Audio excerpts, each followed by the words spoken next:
Welcome back into the Sports Source. This segment of our show brought to you by NovaCopy. Folks, if you want a free cost analysis of the way your business does business, then you need to give a call to NovaCopy. They can measure the efficiency of your company. They can save you money for your business, and it doesn't cost you a single thing to have them come in and give you a free cost of analysis.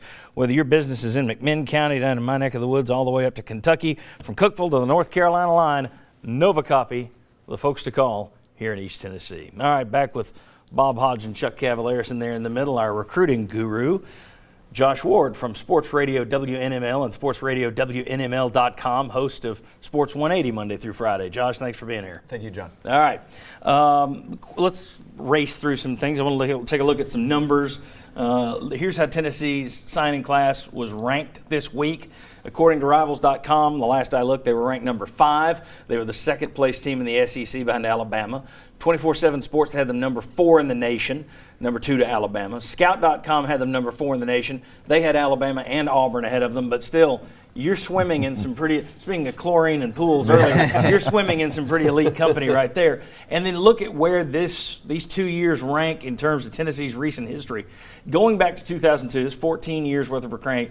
Number 2, then 18 and 20, then number 4, 23, 3, 35. Then you had the years where 10, 9, decent, but they all washed out because you had coaching changes. 13, 17, 21. Now you're back-to-back in the top 5. Obviously, you have not seen that at Tennessee in a lot of years. That is not a guarantee of future success, but it's a pretty good pointer. It's not. It doesn't guarantee anything, but it does suggest better days are ahead. Yeah, I guarantee you're not going to have a lot of success at the highest level in the SEC if you're not up there. If you're in the 15, 20, 25 range in the rankings, you're not going to go win the SEC championship and beat out Florida, Georgia, where they've been, certainly Alabama, LSU on the west side. Yeah, I mean, you look at Brett Bielema, who got a big raise this week, didn't have one of those top 10 classes. He's a guy that's got a system, good coach, but you wonder, is he, and it kind of compares to his predecessor, Bobby Petrino at Arkansas. Well, John L. Smith was his actual predecessor, but Bobby Petrino was a guy who had a system, didn't ever recruit highly, did well, but never got to the SEC championship level because he didn't have those kind of star players. Thoughts on this signing class, Bob, and those rankings that you just saw? Oh, I mean, I think the signing class was fantastic, and when you're talking about being in that top 3 or 4 in the SEC, one, you know, is it an direct indicator? No, but it's a good weather vane. And me and you have talked about this a lot over the years, that when you see teams on a national level, when their recruiting slips, it's very rare that they stay up there. Now, the Boise's and the smaller big schools can get by with that, but if you're in the SEC, you've got to have those kind of recruiting classes. I think this recruiting class may even be even better than what it's ranked if these guys stay healthy. I mean, you had 4 defensive linemen that were ranked in the top 10 in the country, 2 tackles, 2 ends.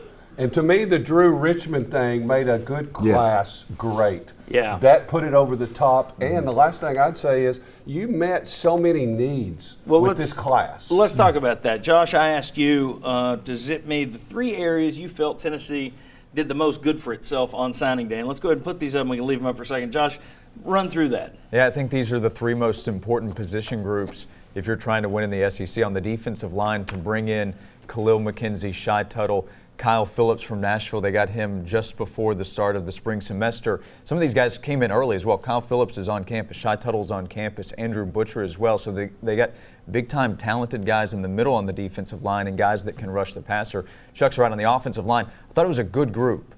To add Drew Richmond, you have 6 offensive linemen, a couple of All-American tackles, Richmond and Jack Jones from the Mid-State. That's a really important group where they're still trying to bring in more talent and depth based on where last year's group was. And then at quarterback, to land 3 guys in this year's class when you have Josh Dobbs coming back and Nathan Peterman leaving, that's it. That's all you have. So to land 3 quarterbacks was critical. Stars. Yeah. All 4 stars. Yeah. We, to continue to try and come up with the right word that fits here. I've said this in the past, and I think it's true. I couldn't come up with it earlier when I was stumbling. This is not a GPS. Recruiting rankings is not a GPS, but they're a compass. The compass. They won't get you exactly there, but it does point you like a weather. It points you in the right direction. I think when you look at that as a Tennessee fan, again, no guarantee, but you have to be excited about the future when you look at those back-to-back years. and the momentum is still there. When we come back on the Sports Source, we'll take a look after signing day.